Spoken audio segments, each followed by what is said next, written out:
প্রিয় বোন আমার, অনেক তো কাঁদলেন, অনেক দোয়া করলেন, কিন্তু কখনো কি মনে হয় আল্লাহ কি আমার কথা শুনছেন না? সবার সব ইচ্ছে পূরণ হয়, শুধু আমি কি অবাগি থেকে গেলাম? হয়তো আপনি তাহাজ্জুদে উঠেছেন, জায়নামাজ ভাসাচ্ছেন, কিন্তু যে সমস্যাটা আপনাকে কুরে কুরে খাচ্ছে তার কোনো সমাধানই আসছে না। হয়তো বিপদ যেন বেরিয়ে চলেছে, আর শয়তান তখন কানে কানে বলে, তোর দোয়া কবুল হবে না, তুই হাল ছেড়ে। যদি আপনার মনের অবস্থা এমন হয় তবে সাবধান, হাল ছাড়বেন না। আজ আমি আপনাকে কোরআন ও হাদিস থেকে এমন 3টি গোপনীয় কথা বলবো, যা যদি আপনি বিশ্বাস নিয়ে করতে পারেন, ইনশাআল্লাহ আপনার বন্ধ ভাগ্যের দরজা খুলতে বাধ্য।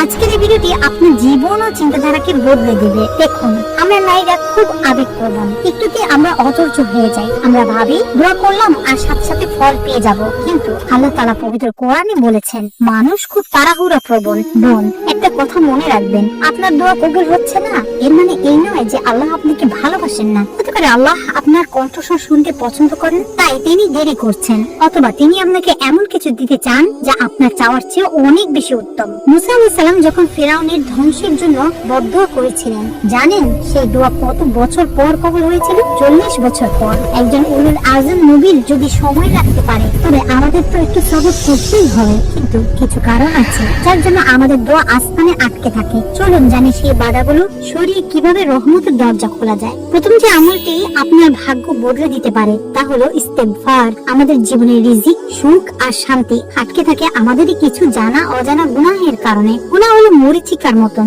যা আমাদের ভাগ্যের চাকায় জং ধরিয়ে দেয়। রাসূলুল্লাহ সাল্লাল্লাহু আলাইহি সাল্লাম বলেছেন, যে ব্যক্তি নিয়মিত ইস্তিগফার করবে, আল্লাহ তাকে সব সংকট থেকে মুক্তির পথ বের করে দেবেন এবং তাকে এমন উৎস থেকে রিজিক দেবেন যা সে কল্পনাও করেননি। আজ থেকে রান্না করার সময়, ঘর গোছানোর সময় বা অবসর সময় মুখ বন্ধ রাখবেন না। মনে মনে বা বিড়বিড় করে পড়ুন, আস্তাগফিরুল্লাহ আস্তাগফিরুল্লাহ। সাইয়্যিদুল ইস্তিগফার পড়তে না পারলে শুধু ছোট এই শব্দটি পড়ুন। বিশ্বাস করুন বোন, এই ছোট শব্দটি আসমানের দরজা খোলার জন্য চাবির মতন কাজ করে। যখনই মনে হবে কোনো রাস্তা খোলা নেই, বেশি বেশি ইস্তিগফার পড়ুন, দেখবেন গায়েবী সাহায্য চলে এসেছে। দ্বিতীয় আমলটি হলো সাদকা বা দান। আপনি হয়তো ভাবছেন, আমার তো নিজেরই সংসার চলে না, আমি দান করব কি?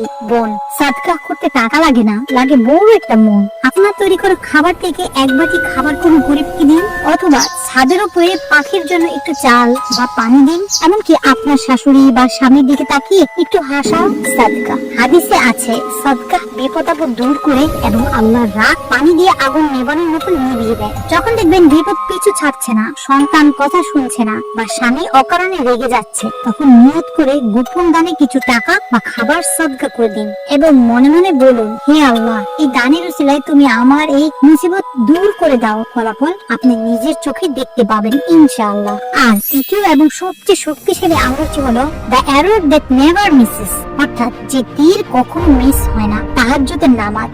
ইমাম শাফি রাহমাতুল্লাহ বলেছেন, তাহাজ্জুদের দোয়া হলো সেই তীরের মতন যা কখনো লক্ষ্যভ্রষ্ট হয় না। আমি জানি সারাদিন কাজ করে রাতে ওঠা কষ্টকর, কিন্তু বোন, যার সমস্যা বড় তার ত্যাগটাও বড় হতে হবে। সপ্তাহে অন্তত একটা দিন বেছে নিন, সে সাথে উঠে মহান রবের কাছে ভিখারির মতন হাত পাতুন আর সিজদায় গিয়ে এই দোয়া বেশি বেশি পড়বেন, যা ইউনূস আলাইহিস সালাম মাছের পেটে পড়েছিলেন। লা ইলাহা ইল্লা আনতা সুবহানাকা ইন্নী কুনতু মিনাজ জালিমিন। এই দোয়া পড়ে যে যা চাইবে আল্লাহ তাকে তাই দিবেন।